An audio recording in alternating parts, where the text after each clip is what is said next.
Das Ende der Welt. So nannten die Römer einst den Landstrich zwischen Griechenland und Serbien. Für mich hört sich das nach genau dem richtigen Ort für ein neues Bucketlist-Abenteuer an.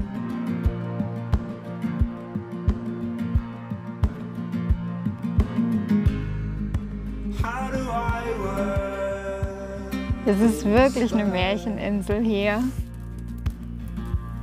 Es ist, als würde man in so einen Topf voll Sommer beißen. Camping Deluxe. Wir sind Nina und Jens, unterwegs in Nordmazedonien. Das Balkanland grenzt an Albanien, den Kosovo, Serbien, Bulgarien und Griechenland.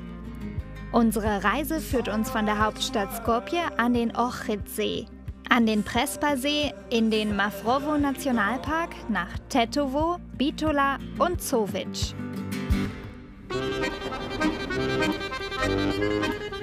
Die kahle Festung. Hier liegen die Wurzeln der Stadt. Vojislav ist Deutschlehrer und Guide und will uns sein Skopje zeigen. Er hat mehrere Jahre in Hamburg studiert. Das hier ist der alte Teil der Stadt. Eine Besonderheit von Skopje: nicht alles, was alt aussieht, ist es auch. Neoklassizismus und Neobarock. Von den Betonfassaden, die nach dem Erdbeben 1963 schnell hochgezogen wurden, stehen nur noch wenige. Eine Stadterneuerung der besonderen Art. Sieht alt aus, ist aber neu. Skopje 2014 heißt das umstrittene Prestigeprojekt der damaligen Regierung. Die Stadt bekam ein neues, historisches Gesicht. Viele Leute würden sagen, die Statuen hier sind wie ein Walt Disney Park aus AliExpress. Das habe ich auch gelesen. Viele würden sagen, es sieht super kitschig aus. Wir sind auch so mit den Meinungen hier so geteilt. Also viele finden die toll, viele natürlich nicht. Das Makeover kam nicht bei allen gut an. Das alles sei viel zu teuer. Bei den antiken und slawischen Helden seien ethnische Gruppen des Vielvölkerstaats übergangen worden. Wie würdest du das persönlich beschreiben? Also das ist gar nicht die Stadt meiner Kindheit, aber weißt du, so die Stadt, wo ich groß geworden bin, dieses Zentrum, diese Geschichte, alles was da vermischt ist jetzt im Moment, also mit den Statuen der unterschiedlichen Epochen, das war einfach nicht da, als ich aus Deutschland zurückkomme. Also konnte ich kaum dieses Zentrum erkennen. Mir fehlt ein bisschen die Wärme, die ich hatte, also in dem alten Skopje, in der alten Stadt. Mich erinnert Skopje ein wenig an Las Vegas, an eine übertrieben künstliche Kulisse. Aber genau die fasziniert mich.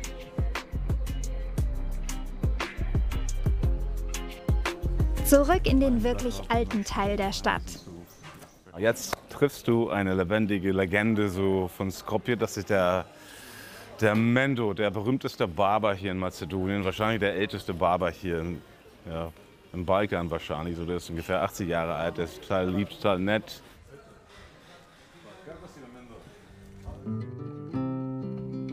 Mendos Laden ist eine Reise in eine längst vergangene Zeit. Er hat hier nie etwas verändert.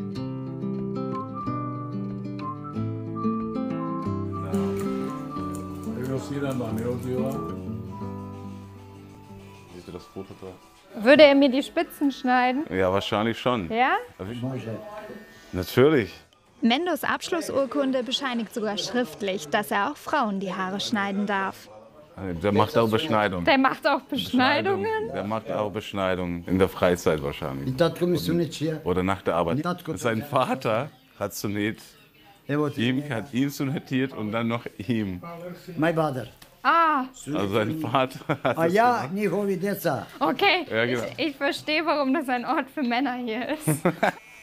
Eigentlich müsste Mendo mit seinen 80 Jahren längst in Rente sein. Ich bin nie abwesend. An Feiertagen, an Wochentagen, an Beiram. An religiösen Feiertagen, egal was. Ich komme immer in den Laden. Das ist eine Gewohnheit. Ich bekomme zwar längst Rente vom Staat, aber ich kann nicht ohne diesen Laden leben. Ich bin es einfach gewohnt, jeden Tag hierher zu kommen. Ich werde den Laden erst dann verlassen, wenn ich mit dem Bus der Linie 59 zum Friedhof fahre. Wenn ich sterbe, dann verlasse ich meinen Laden. So, einer von uns muss jetzt hier ran. Ja, ich glaube, ich muss es machen. Du traust dich nämlich nicht. Hast du ihm gesagt, was du möchtest? Ein Herrenhaarschnitt kostet hier 2,50 Euro.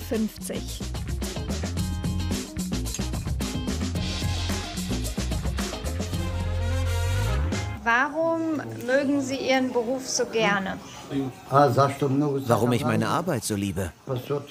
Das ist einfach in meinem Blut, in meiner Seele, in meinem Herzen. Meine Arbeit ist einfach alles für mich. Sie macht mir riesige Freude.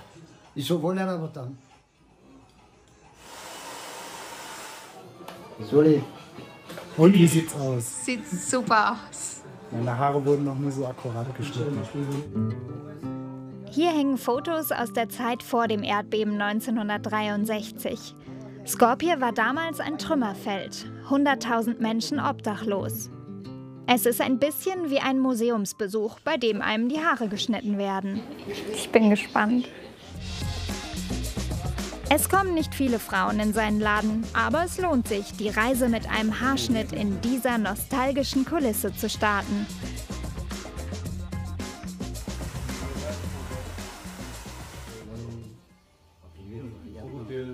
Fala. Danke. Ich grüße dich. Lass dich umarmen. Und ich möchte dich hier wiedersehen. Der Ohridsee, der größte See des Landes, mit bis zu 290 Metern der tiefste See des Balkans und einer der ältesten Binnenseen weltweit. Und der beliebteste Urlaubsort des Landes.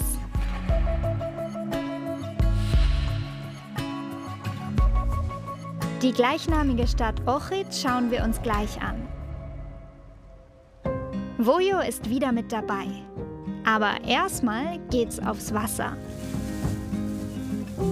Wir fahren einmal auf die andere Seite, fast bis an die albanische Grenze.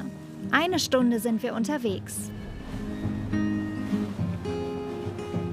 Zum Kloster St. Naum. Das steht hier seit über 1000 Jahren zu Ehren des heiligen Naum, dem besondere Heilkräfte nachgesagt werden. Er soll Kranke geheilt und Besessene von Dämonen befreit haben.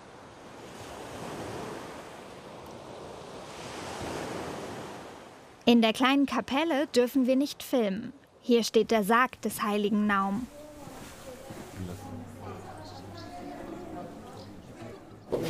Also drinnen legen die Gläubigen ihren Kopf auf den Sarg und angeblich hört man das Herz von St. Naum. Und ich habe es versucht, man hat was gehört. Hast du was gehört? Ich habe was gehört. Ja, super. Aber ich glaube, das ist wie wenn man eine Muschel an seinen Kopf hält, oder? Unter der Kirche ist Wasser und Felsen. Und es ist ein schönes Glauben, wenn man das Wasser hört, wie es gegen die Felsen so schlägt.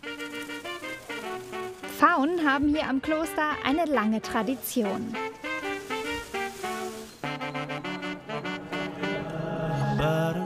Wer zum Kloster fährt, sollte unbedingt noch einen Abstecher zu den unterirdischen Quellen des Flusses Sirndrim machen. Die speisen den Ohridsee. Klime rudert uns hin. Temperatur Wasser immer 10 Grad, ganze Jahre. Immer 10 Grad.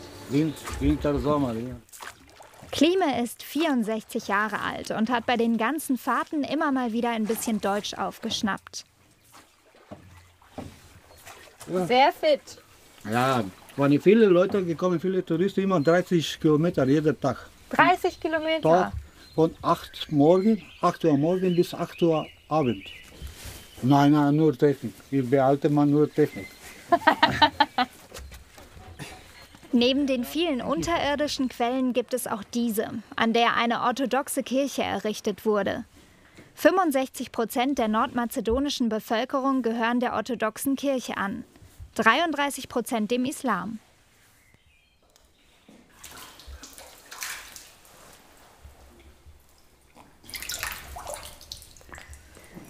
Sehr gut. Nazdravie. Nazdravie. Heilige Wasser. Wir kehren zurück nach Ohrid.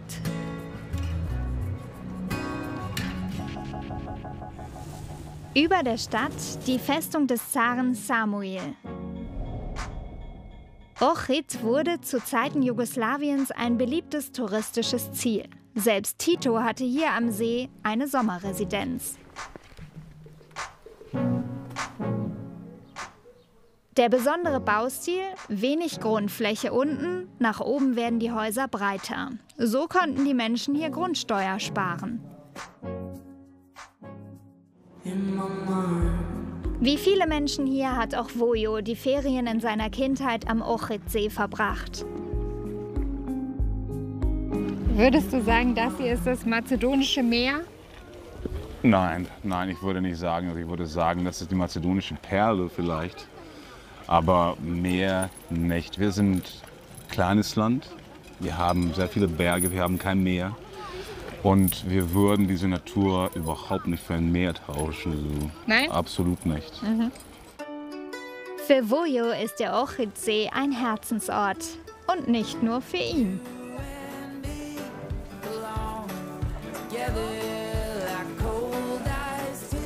Die kleine Kirche St. Jovan ist eine beliebte Hochzeitslocation in Nordmazedonien. Verständlich bei dieser Kulisse.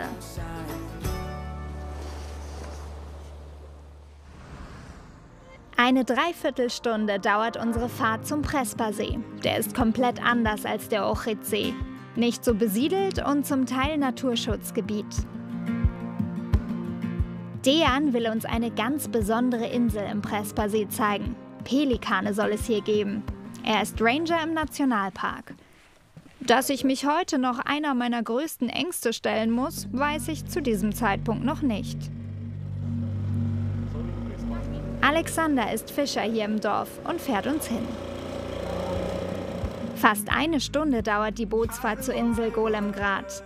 Das bedeutet übersetzt große Stadt, obwohl dort schon lange niemand mehr wohnt.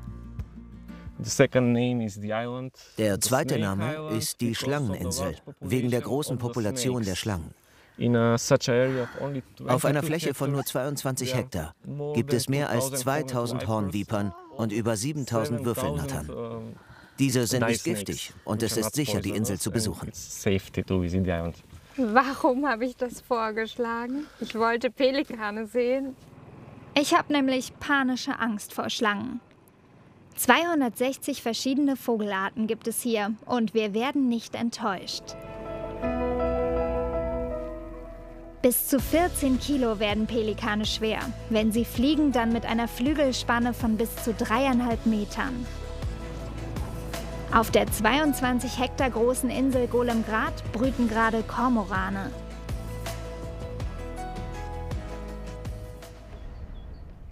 Jens, Ja, wie steht's denn bei dir so um Schlangen? ich habe kein Problem mit Schlangen. Ich finde, das sind ziemlich coole Tiere. Dejan, was muss ich tun, wenn wir eine Schlange sehen? When we see a snake, just Die erste Regel auf der Insel lautet, berühre nicht die Steine, dann bist du sicher. Hilft es, wenn ich das hier mache? Nein, bitte mach das nicht. Please don't do this.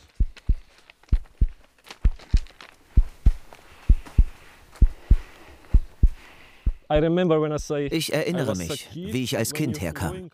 Wenn wir hier entlang liefen, dann kreuzten viele Schlangen unseren Weg. Und sie waren auch in den Bäumen. Die Würfelnattern hier sind viel größer als die Schlangen auf dem Festland. Das liegt an den vielen Fischen, die es im See gibt.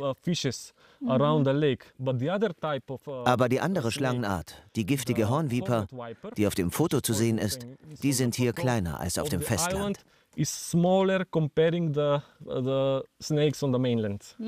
hast doch gesagt, es gibt hier keine gefährlichen Schlangen. Das habe ich nicht gesagt. Aber es gibt nicht so viele wie Würfelnattern.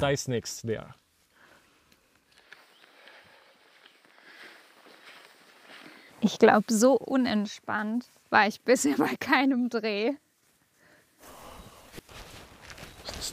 Da ist eine Schlange. Siehst hier. Nein, nein, nein. Die Schlange ist weg. Gut. Ich habe wirklich Angst. Tut mir leid. Das brauchst du nicht. Bis jetzt wurde noch niemand gebissen. Aber Golemgrad birgt auch eine schöne Überraschung, denn auf der Schlangeninsel leben auch absolute Herzenstiere. Eine Schildkröte.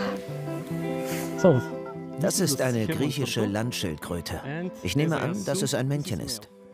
Woher ich das weiß? Die Männchen haben diese Wölbung unten. Die Weibchen sind flach. Im Vergleich haben wir hier eine sehr große Population auf der Insel Golemgrad. Etwa 100 Schildkröten pro Hektar, also rund 2000 auf der Insel. Auf ein Weibchen kommen 14 Männchen. Warum ist das so? Wir kennen den Grund noch nicht, aber dadurch ist die Fruchtbarkeit der Weibchen sehr gering.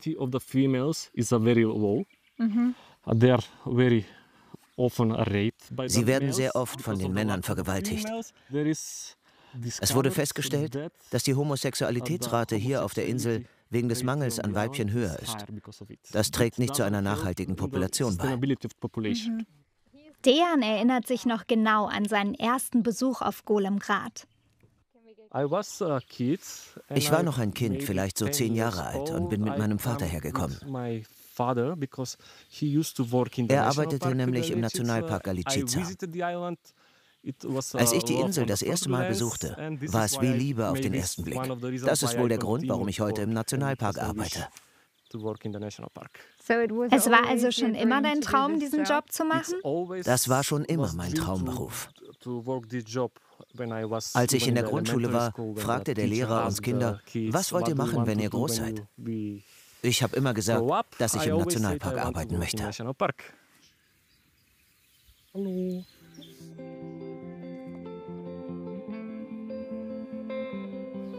Das ist wirklich eine Märcheninsel hier mit den Schildkröten. Da vergesse ich jede Schlange. Früher war Golemgrad besiedelt. Von hier sieht man den griechischen Teil des Sees.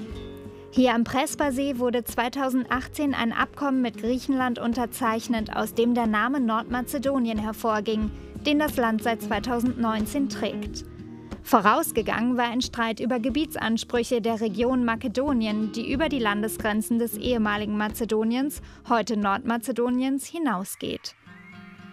1650 aktive Kormorannester hat Dejan mit seinem Team im vergangenen Jahr hier gezählt.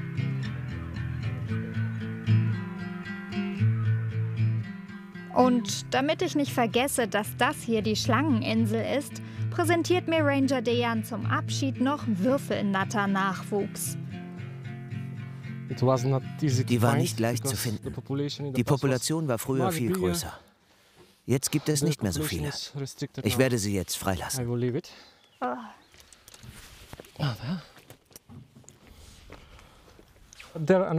Sie sind nicht giftig, aber sie haben ein Verteidigungssystem.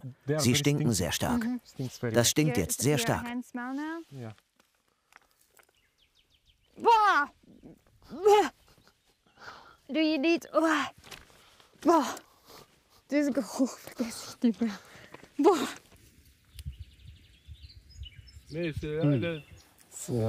Es riecht nach Fisch. Also, es riecht einfach nur nach Fisch. Ich finde es gar nicht so schlimm.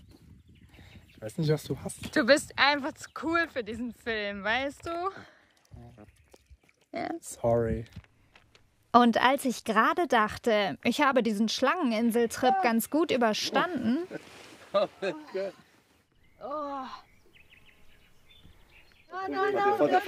Oh nein, fass sie nicht an. Weg damit. Take it away. Super, bravo. It's good for the baby. You like snakes? Du magst Schlangen? Yes. Warum? Why not? Before I snake, he clips snakes.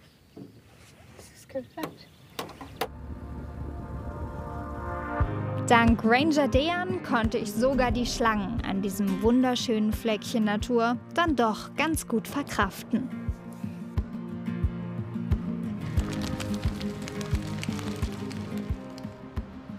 Wir kehren zurück nach Ohrid.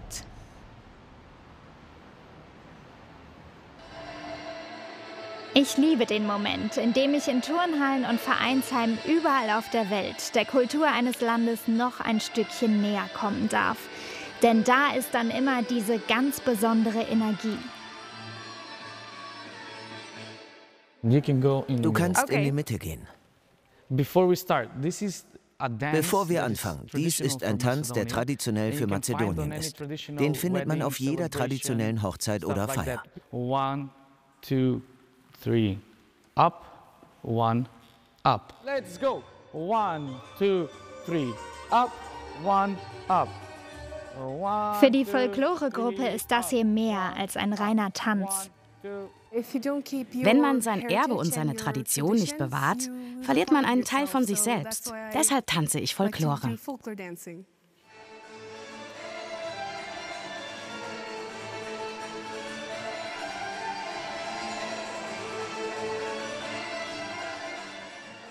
Was denkst du, wann bin ich bereit, an der ersten Show teilzunehmen? Um mit uns aufzutreten? In etwa 3 Jahren. Das war sehr ehrlich von ihm. Ich glaube, ich krieg auch noch roten Lippenstift.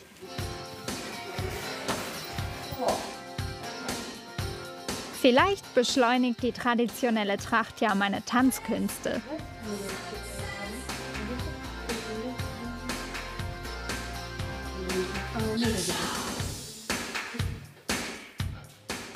Oh, nice! Früher, als die Frauen gearbeitet haben, war es für sie einfacher, ihre Haare zu flechten. Deshalb haben wir Zöpfe. Und das Kopftuch, damit es besser aussieht. Okay. Trägst du das gerne? Ja. Was gefällt dir an der Tracht am besten? Die Bluse. Nicht die Schuhe? Weil die sind so bequem. Die sind wirklich gemütlich. Die sind so bequem. It's your turn. Yes, jetzt hast du mich doch dazu gebracht. Freust du dich? Super, ja. Wie würdest du denn deine Tanzskills bezeichnen? Gar nicht. Null. Okay. Nicht vorhanden. Okay. 1, 2, 3, and 1, 2, 3. 5,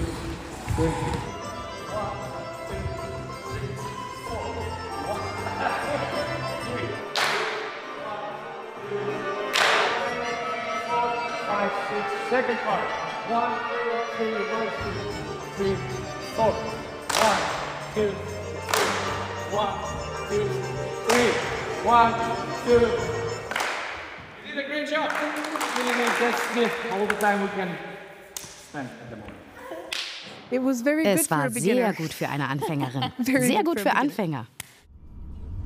Rund 80% der Landschaft Nordmazedoniens ist von hohen Bergen und Gebirgszügen geprägt. Und damit ist es der perfekte Ort für Outdoor-Abenteuer.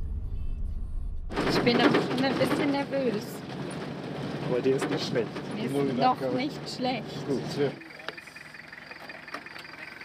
You ready? I'm ready. Okay, let's go. Auf mich wartet ein Paragliding-Flug über den Ohrridsee. Und das bedeutet raus aus der Komfortzone. 1650 Meter geht es runter. Ja. Fängt schon an zu kribbeln. Noch ist es okay. Ich kann es mir einfach noch nicht vorstellen. Also ich glaube, dieser Moment, wo man dann so losrennt und weiß, gleich ist man in der Luft, der wird krass. Ja. Und die Landung. Keine Ahnung, wie man da irgendwie landen soll, aber er hat es ja schon ein paar Mal gemacht. Ich glaube, er hat auch ein Interesse daran, zu überleben.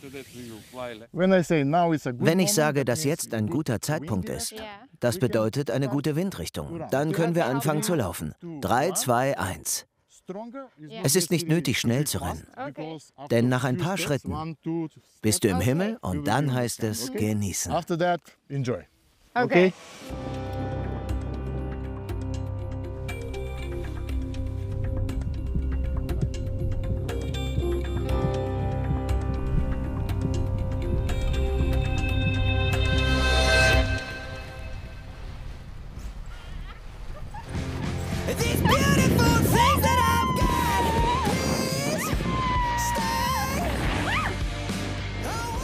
Das ist großartig und war einfach.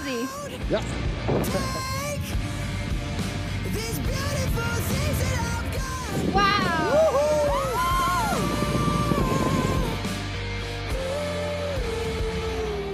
Hattest du ein großes oder kleines Frühstück? Ein großes und ich hoffe, es bleibt drin.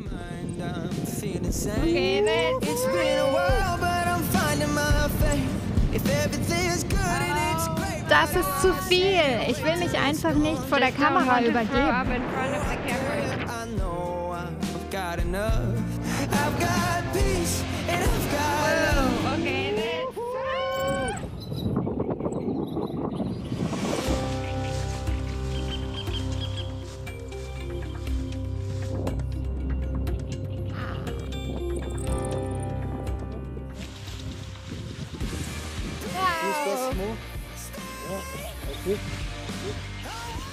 Man darf nicht zu viel frühstücken.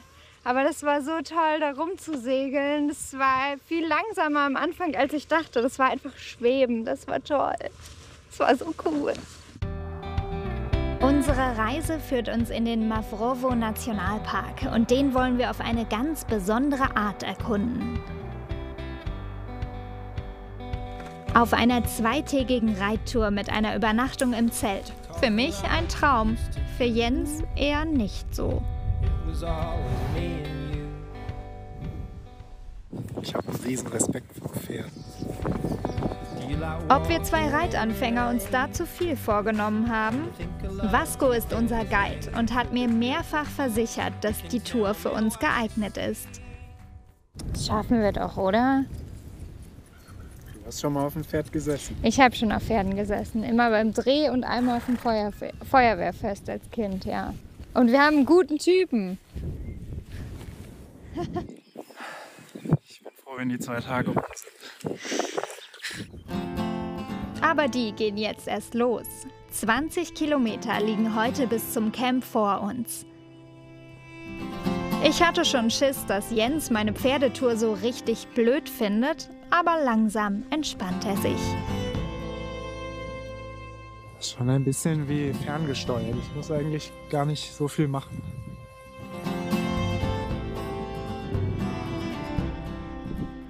Vasco, wie findest du uns?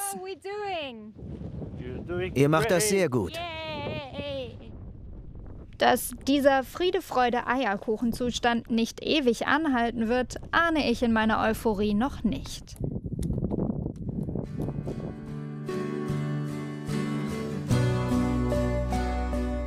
Vasco ist hier aufgewachsen und hat einen ganz anderen Bezug zu Pferden als wir.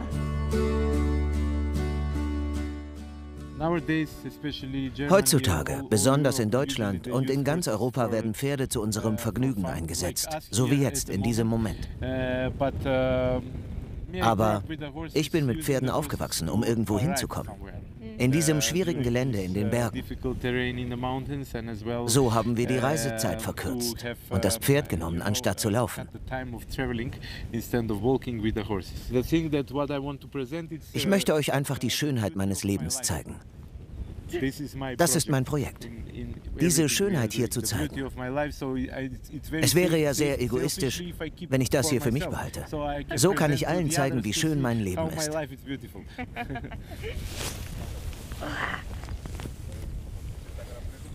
Sieht doch aus wie ein Profi, oder? Du machst das schon richtig gut. Ja, mir macht das auch richtig Spaß. Ich bin wirklich gespannt, wie es morgen ist mit den Beinen, aber ich meine, guck dir bitte dieses Panorama an.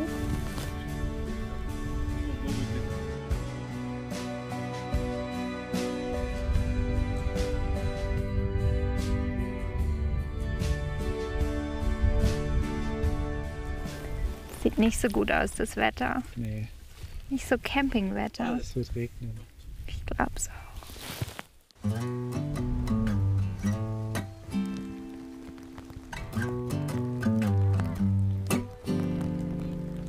Can't you see that it's just raining? There ain't no need to go outside. Es gibt kein schlechtes Wetter zum Reiten, nicht wahr? Es gibt kein schlechtes Wetter, es gibt nur schlechte Kleidung. Eine Stunde durch den strömenden Regen. Willkommen, Nina, in der Camp-Location. Endlich geschafft.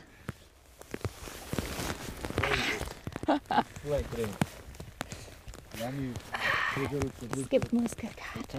Es war wunderschön. Bis zu einem gewissen Punkt hatte ich überhaupt gar keinen Bock mehr. Und dann fing es auch noch an zu regnen. Dann hatte ich noch viel weniger Bock. Wie geht's deinen Beinen? Die zittern. Aber ich glaube noch so ein bisschen von Nervosität, nicht vor Anstrengung. Ich habe das Gefühl, dass der Regen jetzt, wo wir da sind, weniger wird. Das ist doch schön. So ist das. So ist das. Zumindest können wir es uns im Camp jetzt richtig gemütlich machen und langsam wieder warm werden.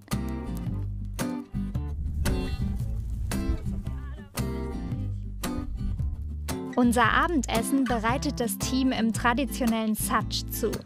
Auf dem Deckel heiße Kohlen, so entsteht auch Oberhitze. Das ist eine typische Zubereitungsart in vielen Teilen des Balkans. Alle Zutaten garen zusammen. Camping Deluxe. Es gibt Lamm mit Kartoffeln.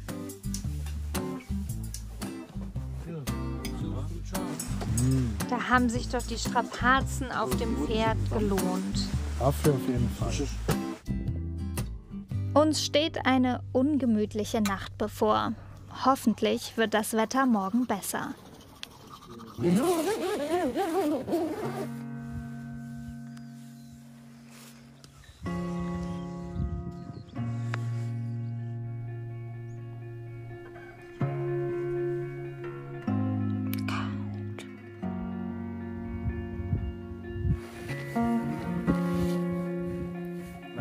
Na? Ich hätte gerne eine warme Dusche.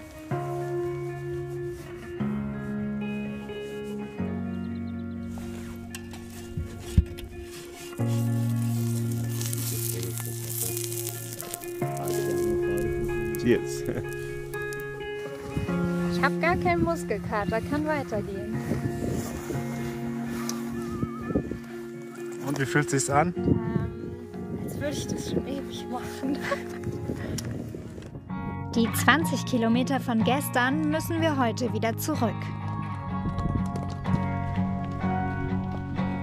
So Jens, how are you Jens, wie feeling? geht es dir? It's so great. Huh? There is no Es gibt bad kein weather, schlechtes there Wetter, is es gibt just nur schlechte Kleidung. bad clothing. Ich liebe die Aussicht. Die Landschaft ist so schön. Tolle Aussicht, oder? Okay, Gut, great. lasst uns Go ahead, weiterreiten. go ahead.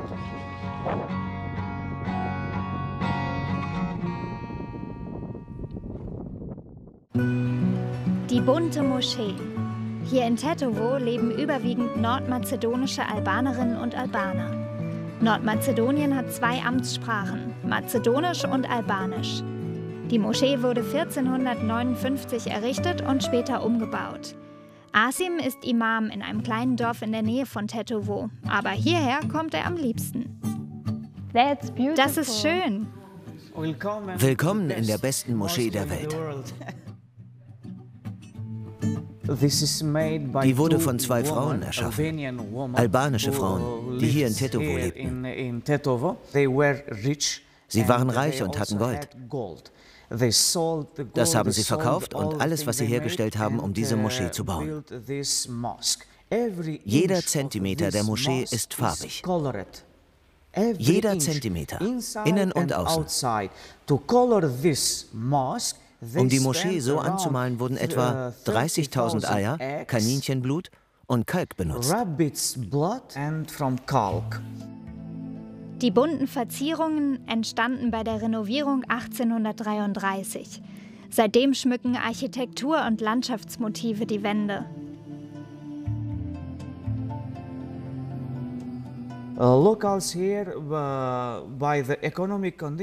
Die Einheimischen hier konnten aufgrund der wirtschaftlichen Bedingungen nicht nach Mekka fahren, um unseren geliebten Ort zu besuchen. Also wurde hier damals ein Bild von Mekka gemalt. So, dass die Leute hierher kamen. Wow, das hier ist unser Haus Gottes. Erinnerst du dich noch an deinen ersten Besuch in dieser Moschee? Ja, ich war 14 oder 15 Jahre alt, als ich diese Moschee zum ersten Mal besuchte. Und sie hat mich wirklich beeindruckt. Aber auch nicht so sehr, denn ich kannte außerhalb unseres Landes keine anderen. Aber später, als ich dann viel gereist bin und die anderen Moscheen gesehen habe, habe ich angefangen, den Wert dieser Moschee zu verstehen und habe gemerkt, wie großartig sie ist. Das hier ist wirklich eine große Sache, wirklich.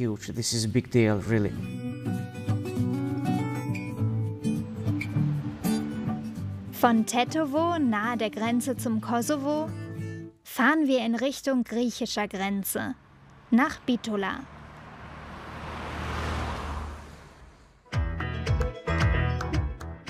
Die zweitgrößte Stadt Nordmazedoniens.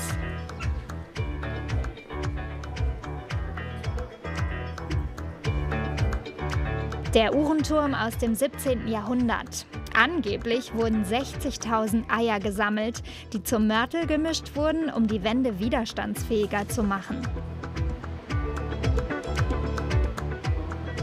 Hier in Bitola soll die schönste Fußgängerzone Nordmazedoniens sein. Die Bewohnerinnen und Bewohner nennen ihre Stadt liebevoll die heimliche Hauptstadt. Einst war Bitola nach Thessaloniki die wichtigste Stadt der Region Mazedonien. Ein Besuch lohnt sich. Wir möchten die wohl ursprünglichste Region des Landes kennenlernen, aber der Weg dorthin dauert länger als geplant. Stopp.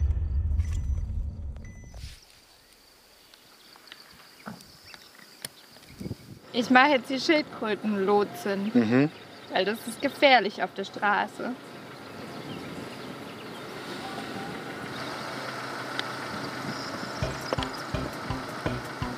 Du schaffst es!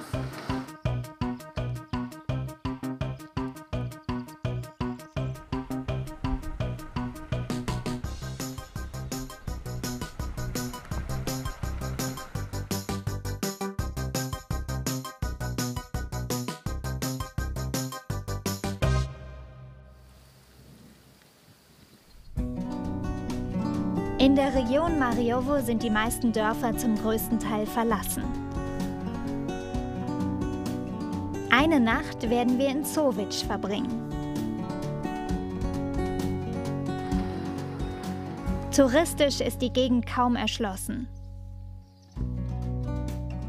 Das hier ist unsere Unterkunft.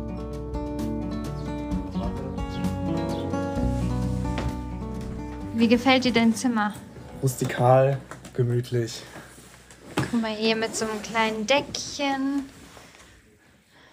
Sogar ein paar Blumen. Ich werde hier gut schlafen.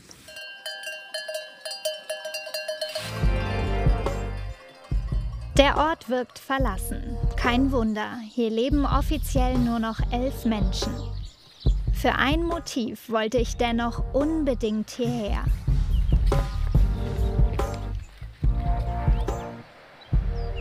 Also ich finde, hier ist eine richtig geile Kulisse, um Herr der Ringe zu drehen oder Game of Thrones. Ist einfach perfekt.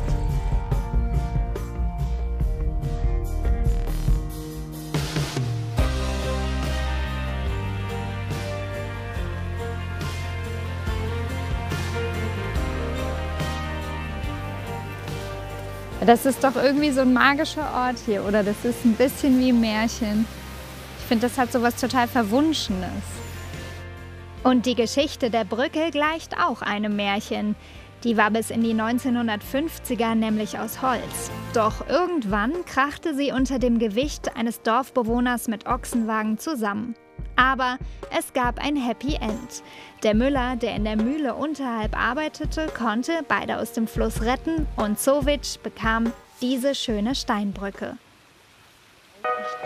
Hier gibt es Liebesstraßen. Wir sind wieder in Richtung Skopje gefahren. Nur 15 Kilometer von der Hauptstadt entfernt fließt der Fluss Treska in den Stausee Matka. Und die Schlucht ist wirklich sehenswert.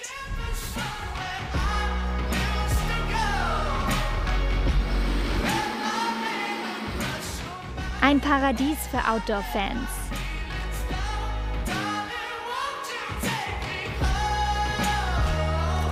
Wer kann, sollte unter der Woche kommen. Denn am Wochenende strömen unzählige Menschen in dieses kleine Paradies. Ich kann Nordmazedonien nicht verlassen, ohne eine Balkanspezialität herzustellen. Christina ist Deutschlehrerin in Skopje und wir sind in einem Vorort zum Ajvar-Machen verabredet. Eine Mischung aus Paprika und Auberginen, je nach Geschmack mild oder scharf. Noch habe ich keine Vorstellung, wie aufwendig das ist. Das wird gut. Im Kreis. Warum ist das wichtig? Damit man es leichter anpackt. Wir müssen die drehen. Christina, hat hier jeder so ein Gerät? Ja, das ist ja so traditionell hier bei uns, dass jeder bei uns sowas hat. So ein flexibler Ofen, sage ich mal. Und jede Familie macht ja im Herbst bei uns Ajvar. Wenn sie von allen Seiten ja schon gebrannt sind, das ist eine, die in Ordnung ist, tun wir sie bei der Seite und machen Platz für die anderen. Okay. Das wird ja alles weggeschält, das Schwarze, das Verbrannte. Und noch die Samen werden hier rausgenommen und da bleibt nur das Fleisch von der Paprika hier. Dazu kommen noch Auberginen. Ich kriege jetzt schon ein bisschen Hunger. Das ist schon mega lecker. Das ist ganz schön viel Arbeit, euer Ajvar. Ja, deswegen ist das ja der Kaviar auf dem Balkan. Ich glaube, ich bin sehr langsam, oder? Ja, die erste Paprika ist die schwerste Paprika. Ja, danach geht alles leichter.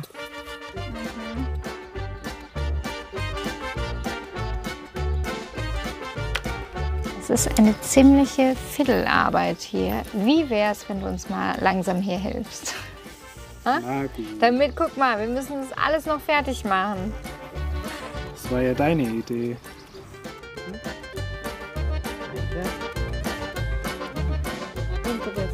Wie stellt Jens sich an? Er hat Berührungsängste noch mit der Paprika. Das klappt nicht. So. Das waren jetzt 4 Kilo Paprika. Ich habe größten Respekt vor allen, die säckeweise Paprika zu Ajvar verarbeiten. Wirklich. Ich glaube, es wird mir ab jetzt noch viel besser schmecken, nachdem ich weiß, wie viel Arbeit da drin steckt. Und die geht ja noch weiter. Das ist quasi mazedonische Meditation hier. Fitnessstudio, würde ich ja sagen. Ausdauertraining. Die Paprika-Auberginenmasse lassen wir jetzt mit Öl und Salz köcheln. Und zwar so lange, bis die Flüssigkeit verkocht ist. Wenn man mit dem holzenden Löffel so in die Mitte geht und man sieht den Boden, dann ist es fertig. Schon fertig? Ja, der ist schon fertig. 5 Stunden später. 5,5.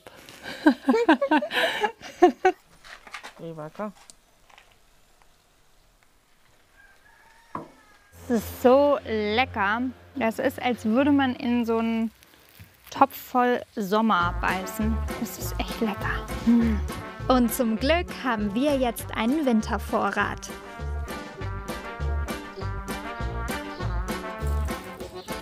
Schön alles aufessen.